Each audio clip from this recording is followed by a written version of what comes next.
Welcome to the Ernie Chambers Show.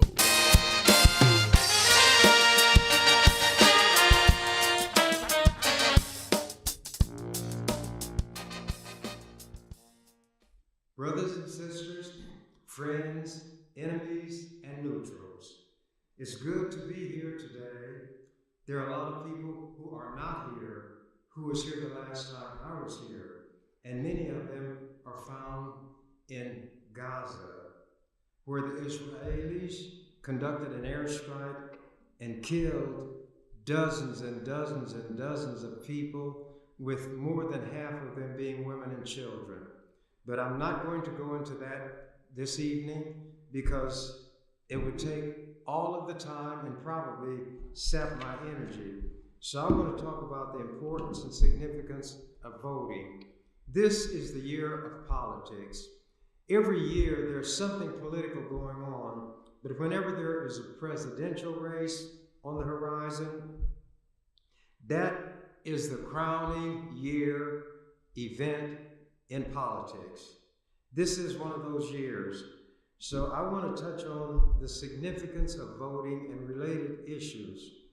As Black people, we know if we just watched television and couldn't read, but if we did read, including the newspaper, and watch the news, we saw during the 60s the horrible things done to Black people who were simply trying to vote. Water hoses that firefighters used to put fires out in big buildings were turned on our people, whether they were old men, old women, teenagers, and younger. Sometimes people would be sent rolling down the street. The jet of water was so strong. Tear gas was used. Dogs, police dogs, were set up on our children, trying to get the simple things that a person in a society that is supposed to be civilized would take for granted. You couldn't eat at a lunch counter. You certainly couldn't live in a neighborhood if there were white people there. You couldn't get a decent job, and Lord help you if you tried to vote. There were times that the registrar would tell people, you can't register because we have to give you a test. How many bubbles are there in a bar of soap? How many windows are on the northeast corner of the courthouse? Things like that. To help ignorant white people, and by that I meant simply those without knowledge, without education, who couldn't read. But the registrars and the powers that be wanted them to be able to vote. They had what they called a grandfather clause, and this is where that clause developed. If a relative of yours voted in an election however many years ago that they say, that automatically entitled you to vote without even registering.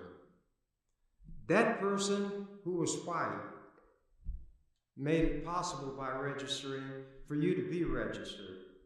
Those of us who would appear in person could not register, therefore could not vote. Sometimes if you registered, your registration was torn up, votes were thrown out, there was corruption everywhere. When your enemy chooses something that puts him in fear, he automatically signals to you that this has power. Voting is something that these racists, not just in the South, not just during the civil rights explosive era of the 60s, but always, they want to do everything they can, put every roadblock in our path so that we cannot register or cannot vote. They change polling places. That's where you actually go to vote without giving adequate notification. These kinds of things still go on today. It's not the land of the free.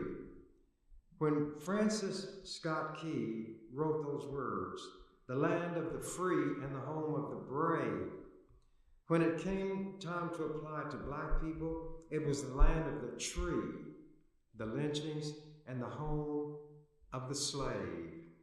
And Francis Scott Key himself was a slaveholder, as was Thomas Jefferson, Patrick Henry, George Washington. In fact, George Washington, the first president of this country, had so many slaves that when the Civil War broke out, the racist slaveholders in the South, the secessionists, the rebels, took George Washington as their patron saint because he himself had so many slaves. These are the kind of things that those white people who talk about critical race theory, they don't even know what those initials stand for. They mean they don't want the truth about their history told. Whatever your enemy fears is what is able to do the most damage to him and be of greatest help to you. Well, in Omaha, there may be some problems, as there will be anywhere when you have a large-scale system that's being administered. But I have not had anybody contact me to say that in Douglas County they were aware of any inappropriate conduct by the election commissioner, those who worked in that office, or anybody associated with the system. The biggest problem we had was when the legislature, trying to put a roadblock in the path of as many black people and poor white people as they could, required what they call photo ID. I'm not going to go into all the details of that, but I'm just trying to point out and make as clear as I can that voting is a powerful, not just a tool. A tool is used to do meaningful work, things that help. It's a powerful tool and also a weapon. A weapon is used against your enemy, somebody who's trying to hurt you. So whether you look at voting as a tool for constructing a better life by putting people in office of your choice who will do the right thing to the extent that they can, or a weapon that might put as many roadblocks in the path of enemies who are trying to get those positions of power. By the way, I'm running for re-election to the legislature. Some people have raised an issue about my age. Currently, I'm 86 years old. My birthday, July 10th, will make me 87. That will put me 10 years beyond what the Bible says is the number of a man's years. The numbers of a man's years are 70. A score is 20 years.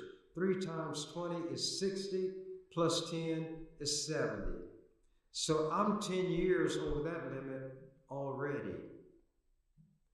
This birthday that I'll have in July will make me 87. Do I look it? Some of you said I look like I'm 103. Well, if I look like 103 and I'm still here and can drop down and do 25 or 30 push-ups whenever anybody would catch me on the spur of the moment, well, I'm not too feeble. And I believe that my mind is clear. How many of you can do this? Z, Y, X, W, V, U, T, S, R, Q, P, O, N, M, L, K, J, I, H, G, F, E, D, C, B, A. For those who may not know, that's the alphabet backwards. You know, if I could say the alphabet backwards, which comprises only 26 letters, I can certainly count from 100 to 1. And in the legislature, what more do I need than that? I can quote long poems. I can sing songs, not well. In fact, I'm called the burglar of music because I break into song. Does this seem to be a lighthearted approach? It may be. But when you're trying to communicate with people, that means you, to the extent possible, are trying to put into their mind what you have in your mind. We use speech, gestures, facial expressions, meaningful pauses, explanations to try, to the extent possible, to show the person or persons we're trying to communicate with what is actually in our mind. There are people, as I was saying before I so rudely interrupted myself, who risk not only having the fire hoses and the dogs set upon them, but being thrown in jail, to be beaten. Fannie Lou Hamer was beaten so badly that she had to go to the hospital. For what? And this was a woman trying to vote in the land of the tree and the home of the slave, trying to the extent that she could, through voting and legitimate means, to make it, in fact, the land of the free and the home of the brave. Tuesday,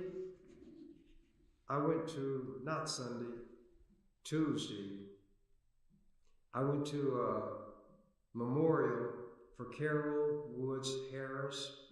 I don't go to funerals. Jesus said, let the dead bury the dead.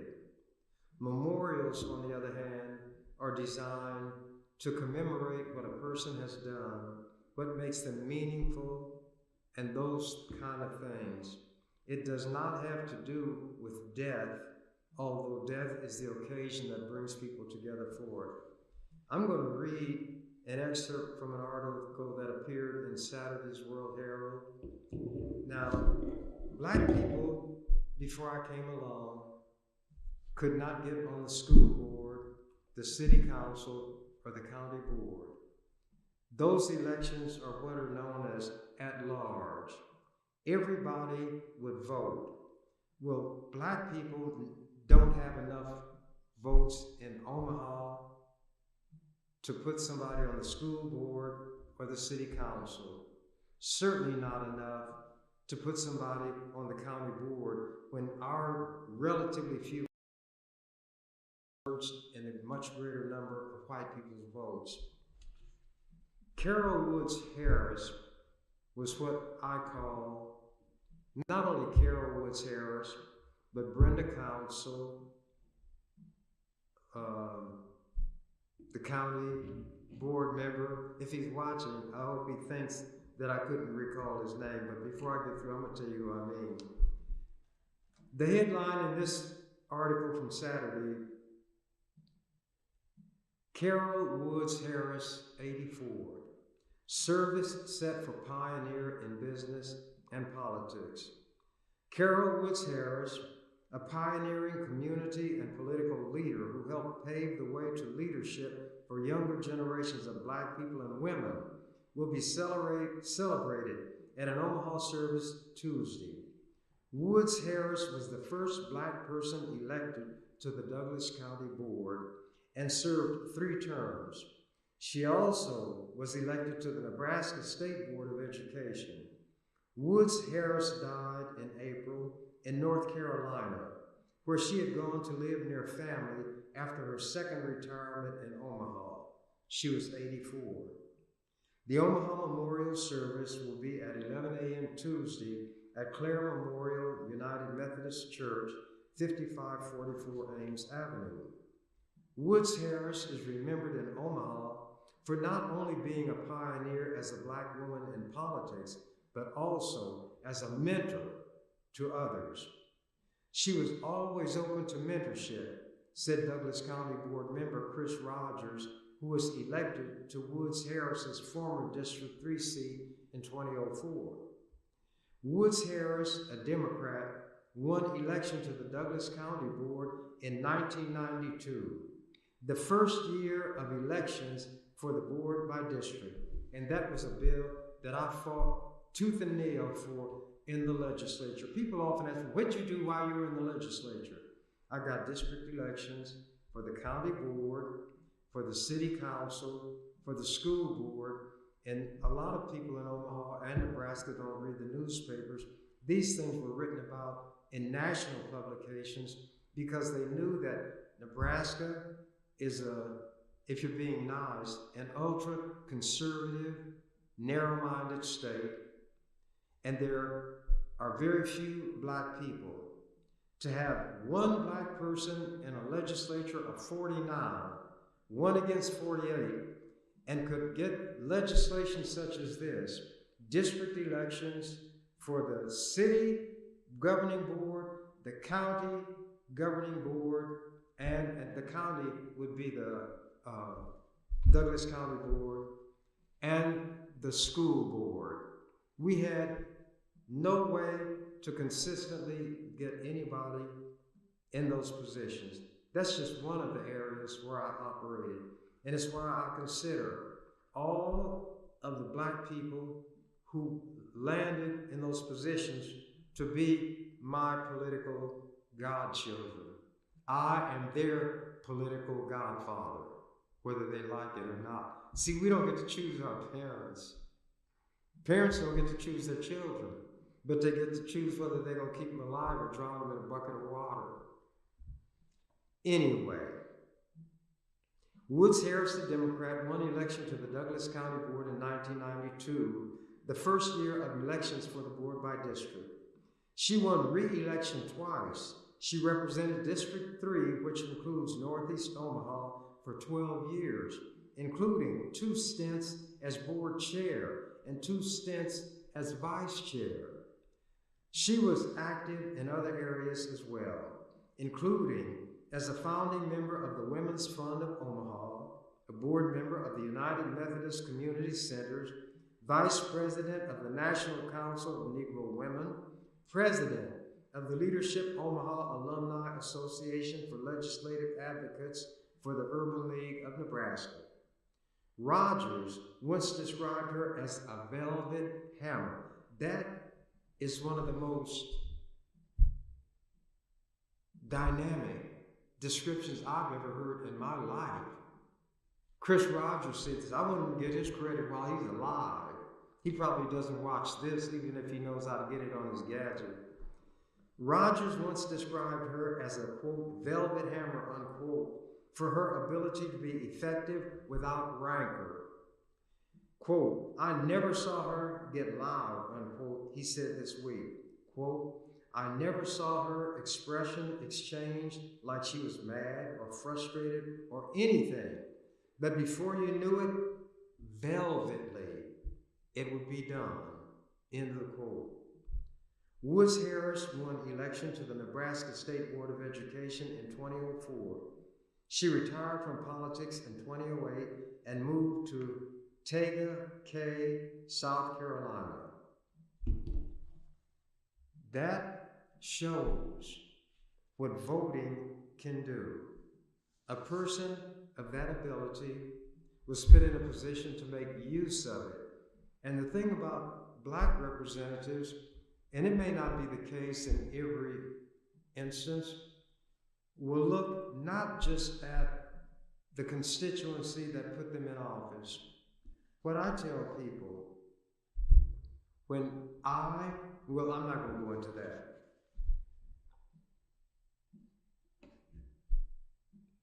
Do you all realize that the Constitution of the United States, the land of the free and the home of the brave, makes 4 references to slavery, the acknowledgement that at the time this country was founded, slavery was in full flower?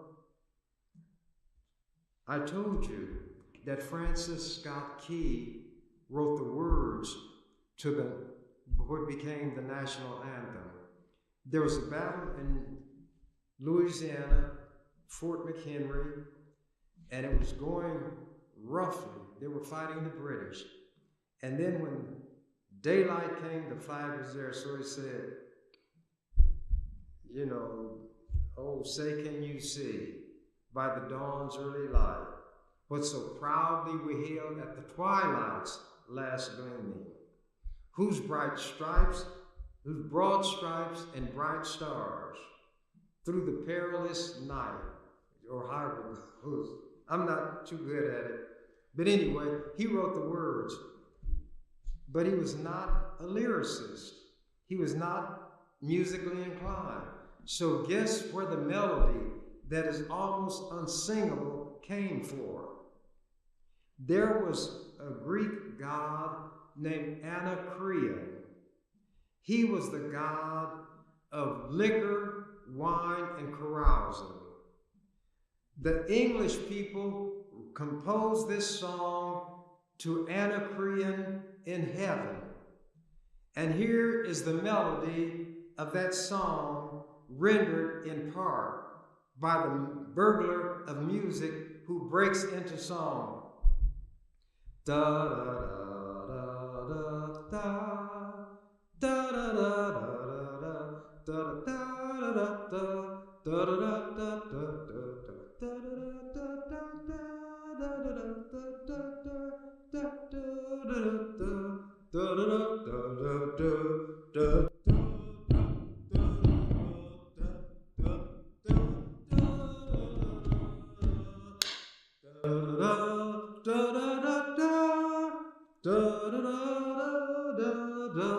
That melody came from the British drinking song to Anacreon in heaven. So a slaveholder wrote the lyrics, the melody from an English drinking song, and it gives you an idea of the peasant-like origins of the United States. And for those white people who know a little of the history, you can see why they don't want it taught in the public schools. They say that it makes little white children feel guilty. Well, if the truth makes them feel guilty, something is wrong with the way you put the truth. Because the Bible says, you shall know the truth, and the truth shall set you free. But they don't believe the Bible like everything else. They use it when it's convenient, but then they use it as a weapon. Let me get into these bits from the Constitution. First, I'm going to read the preamble. That is a brief statement that precedes the contents of a document, and it lays out a description of what the document is going to be about. A summary, in a way, if you will. We, the people of the United States, in order to form a more perfect union, establish justice, ensure domestic tranquility, provide for the common defense, promote the general welfare, and secure the blessings of liberty to ourselves and our posterity, that means descendants, do ordain and establish this Constitution for the United States of America. Now, here is something about grammar. In order to establish a more perfect, the word perfect means without flaw, no defect. Perfect is the word used to describe that which cannot be improved. But the American forefathers, as they call them, were not too hot on grammar, just like they were not too hot on morality. So they said to form a more perfect union. Something cannot be more perfect. Either it's perfect or it's imperfect. Once it's perfect, it's without flaw. Look it up in your dictionary. Anyway, white people say my problem is that I read and I understand words and I can string words together into complete sentences. But they're telling the truth. But I don't use language as a weapon to hurt people who should not be hurt. I use language to soothe the brokenhearted, and my constituency comprises the 3 L's: the least, the last, and the lost. I read the Bible 8 times from cover to cover when I was a student in high school. And although I think there's a lot of nonsense in it, I think there are contradictions in it. There is rape, murder, incest, lying, cheating, stealing, genocide. All of those things are in the Bible. So when these people who want to take certain literature off the shelves in the libraries, not just in schools, but public libraries, the first book that ought to go is the Bible. It's full of nonsense. And As the Gershwin brothers, one wrote it and the other put the music to it, it ain't necessarily so. It ain't necessarily so. The things that you're liable to read in the Bible, they ain't necessarily so. But anyway, I've said this before and I'm going to say it again. When there were 2 children on the earth and their parents, a total of 4 people, Adam and Eve, Cain and Abel. Cain killed his brother Abel. God's voice was walking in the garden. They lived in the Garden of Eden, not the Garden of Apartments, as far as I know. It's not written in the Bible that way. He said, "Where's your brother?" And I'm paraphrasing. Cain got a look of a snarl on his face, and he said, "Am I my brother's keeper?" God didn't answer. Cain didn't answer. But during those high school days, childlike mind, I gave an answer. In the Bible it said, of one blood, God made all nations of mankind. So that meant there's a common ancestry for all human beings. There's a guy named John Donne, an English poet, who talked about various things, and in one of his poems he said something to the effect, "No man is an island entire unto itself. Each is a part of the main." He talked about how, and the main was England. The main meant the entire country. Each is a part of that. And if a clod fell off, a piece of it washed away, then the main was lessened, made less by the loss of that clod. And after dealing with that, he said, "Every man's death diminishes me because I am a part of humankind. Therefore, seek not to know for whom the bell tolls. It tolls for thee." In those days when somebody crowed, the bell would ring and there was another one that bit the dust. So, when I was sworn in as a member of the legislature, and even before then, I wouldn't swear.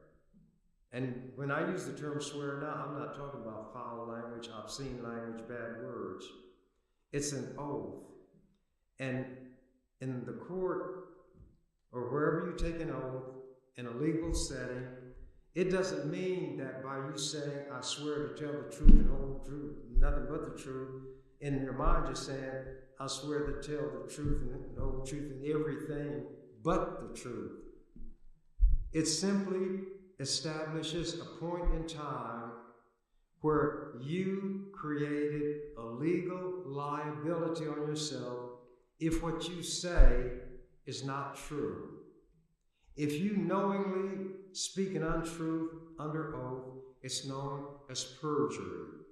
Perjury does not refer to a mere untruth. It is an untruth knowingly and intentionally spoken when you are under oath. You had promised, knowing that there's a penalty if you lie. You promised to tell the truth. So when I put my hand up like we all do, I don't mind doing that. And the Constitution of the state gives the words that are given to somebody who's going to become a state officer, whether it's a member of the legislature, a member of the court, or a state office like the Attorney General, the Secretary of State, and right on down the line. The substance of the oath is that you'll do the job to the best of your ability. And then there are other words that you use as fillers. Well, because in the early days of this country, there were people whose religion, and they wouldn't swear based on what the Bible itself said. I'm paraphrasing now. "Swear not by God, for that is his throne. Swear not by Jerusalem, for that is his footstool. Swear not by thy head, for you cannot make one hair white or black. Swear not at all. Let your yea be yea, your nay be nay. Anything more or other than this comes of evil.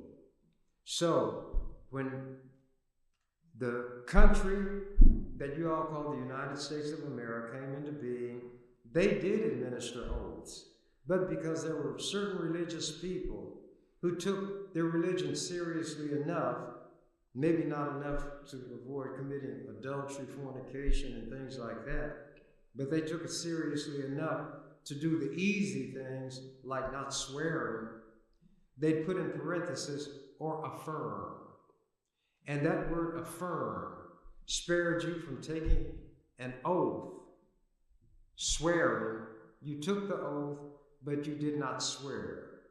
Yours was an affirmation, but it carried the same legal consequences. If in that situation, which otherwise would require the taking of an oath, you gave an affirmation and you knowingly, intentionally lied at the time you took it, then there can be legal consequences. If you are a member of the legislature or one of these other offices and you lie, then you're not going to go to prison for simply telling that lie. All politicians are presumed to be liars. But when I gave my affirmation, I meant it, and I did it without what is called reservation. That means you say certain words, but you leave unspoken the notion in your mind that I'm not going to do all of that. I'll go this far and no farther. When you hold back on it, that's a legal reservation, mental reservation. My intent, because I promised people when I first ran for the office, I was going to do the best I could to carry out the duties of that office, which meant to help everybody that I could who needed help, regardless of race, creed, color, religion, sexual orientation, anything born of a man and woman is a human being. And since of one blood, God made all the nations of the worlds of men, then everybody born is my brother and my sister. And whereas Cain did not give an answer when God said, "Where's thy brother?" Cain answered with a question, "Am I my brother's keeper?" So I answered it. To the extent possible, I am my brother and my sister's keeper. And to the extent that I could, I kept that affirmation. I have people calling me to this day, lamenting the fact that I'm not in the legislature. White people who say, and I've got letters to this effect, I called my senator, he or she would not even take my call. I wrote, I got no response. I contacted you, and you got something done. That was not to make me a hero. It simply made me true to myself. I don't do things to impress anybody. I have an internal governor. You all call it a conscience. I call it what I call it. And that's between me and me. Now, that one inside of me is I let people know I have one true friend, and I give him a male gender because I'm male. He is deep down inside of me. He knows me. He knows everything I do. He sees everything I do. He knows everything I say. Maybe I can fool all of the people. Lincoln said you can fool all of the people some of the time. You can fool some people all of the time, but you can't fool all people all of the time. Well, Trump has fooled his people all of the time and continues to do so. But nevertheless, this one inside of me will not let me rest if I have not done what I have voluntarily obliged myself to do. But when that one inside of me says, "Well done," that's when I can lay my head on the pillow at night and sleep the sleep of the just. And that is how I live. That's how I direct my life. And I don't tell anybody they have to do as I do, because they have their internal, whatever they call it, as I have mine. But I never give up. I trust my own judgment. I will never quit. And whereas to try to get somewhat poetic, I may fly in the upper regions of the air and soar like an eagle, but I never lose the purposeful swoop of the falcon. And that's the way I operate. So it doesn't make any difference to me whether people approve of what I do, whether they disapprove, whether they like me, whether they dislike me. It doesn't hurt me. I have one that I must please, and I know right from wrong. I cannot do like some people and fool myself. At any rate, this Constitution that I started talking about makes 4 direct mentions and references to slavery. But you should start with the Declaration of Independence, because it was put together prior to the Constitution. This Declaration of Independence meant that these colonists were going to break away from England. They were going to commit treason against their king, King George. And it starts, we the people of the United States of America, in order to form a more perfect union, do establish and ordain this Constitution. That's where they end the Constitution. But the Declaration of Independence is different. And it talks about why these colonists are going to break away from the king. And I'm not going to go through all of that. But it starts by saying, we hold these truths. These are truths to be self-evident. That means when you say it, it defines itself. We hold these truths to be self-evident, that all men are created equal, endowed by their Creator with certain inalienable rights. That means you can't give them up yourself even if you want to, because as a human being, there are certain things that attach to you, and you cannot do away with them even if you try. Even if you conduct yourself in a certain way, you still remain a human being. Endowed by their Creator with certain inalienable rights, among these life, liberty, and the pursuit of happiness. To procure these rights, governments are instituted among men, deriving their just powers from the consent of the governed. Notice they say men, not women. And that they derive their force, the government, from the consent of the governed. Anybody who's governed has a right to either consent or dissent when a certain policy is in place. But not to take up arms, that becomes a revolution. But black people were not included in that we the people. We were never included when it came to having all of the rights that goes along with something like that. But then this Constitution of this country that was supposed to be a beacon of light to everybody else had to acknowledge that they had enslaved people. They treated us like cows, pigs, and chickens. They raped black women, raped little girls. Thomas Jefferson, who did a lot of drafting of documents, had a 14-year-old girl named Sally Hemings that he traveled to France with and committed sexual acts and produced children on this child, Thomas Jefferson. And they sold us like cows, pigs, and chickens.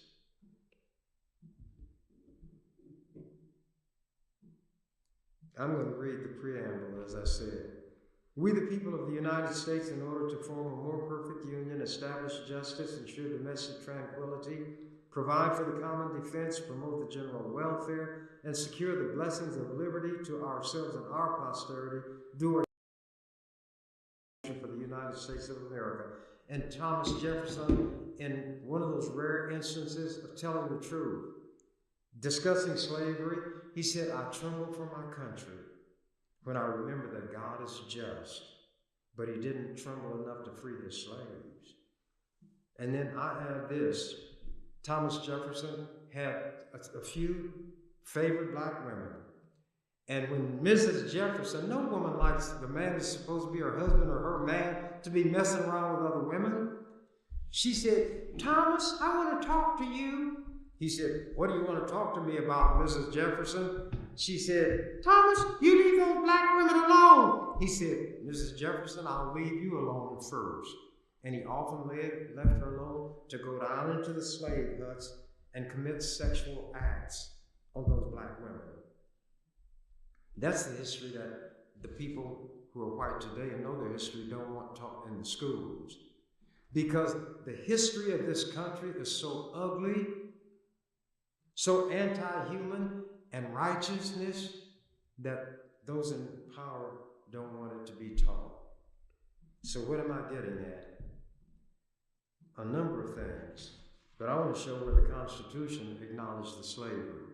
In Article 1, Section 2, representatives and direct taxes shall be apportioned among the several states which may be included within this union according to their respective numbers, mean population, which shall be determined by adding to the whole number of free persons, white people, 3/5 of all other persons. Those were the slaves. That's what they mean by the 3/5 of a man.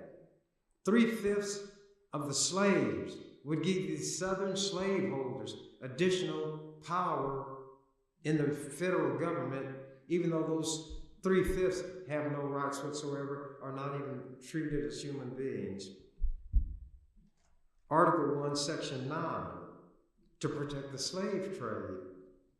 The migration or importation of such persons as any of the states now existing shall think proper to admit shall not be prohibited by the Congress prior to the year 1808. They protected the slave trade while talking about creating a free society for 20 years. Congress could not amend the Constitution to prohibit slavery during that time. Article 4, Section 2. No person held to the service of labor in one state, meaning a slave, they won't put the word slave, held to service or labor in one state under the laws of that state, escaping into another, shall in consequence of any law or regulation therein be discharged from such service or labor. In other words, whatever is said by the law in that state, if the slave gets there, that law will not remove his status as a slave, but he shall be delivered up on claim of the party to whom such services or labor may be due. It means that a slave who had the ingenuity and wherewithal to escape to what they call a free slave would be caught and had to be returned to slavery in the land of the free and the home of the brave. Article 5, when the Constitution is discussed in terms of being amended. No amendment which may be made prior to the year 1808 shall in any manner affect the first and fourth clauses in the 9th section of this article, and those dealt with slavery. The slave trade was protected for 20 years, and if a slave escaped, that person had to be, if it was captured, had to be returned to slavery. Now my time is just about up. So I'm going to indicate that when people fear the vote, fear those who vote, it lets you know what is the strongest weapon you have at your disposal to fight your enemy. Black people, I'm talking to you especially. Register and vote. Vote for the person who you feel is going to do the job that is required, meaning give his or her best thought, study, and ability to make sure that all people, to the extent one person can do it, will enjoy the fruits of liberty, justice, and equality. This subject is so vast. College courses that run for years are offered. I had to do it in an hour, and I couldn't do it all. And maybe I didn't even do it well. But I'm not going to shortchange myself. I did what I could with what I had to work with in the time allotted. And if I get back in that legislature, there's going to be a change. And I've had people call me from other parts of the state who said if they could vote for me, they would, but they know they can't. And one of these times I'm going to discuss how it was that I got the things done in the legislature that I did, such as retaining the one electoral vote that Nebraska has. And when I kept it and Biden won, national media said that that one vote could deliver the presidency to Joe Biden if he did not win Pennsylvania, and it was put there by the only black member of the Nebraska legislature. You all don't know what you have, do you? And some of you who know what you have don't like it, do you? Well, I got to be me. What else could I be but what I am? And take it or leave it, like it or love it. What you see is what you get. And as the canary said, when he found out that the door to the cage was open, I'm out of here.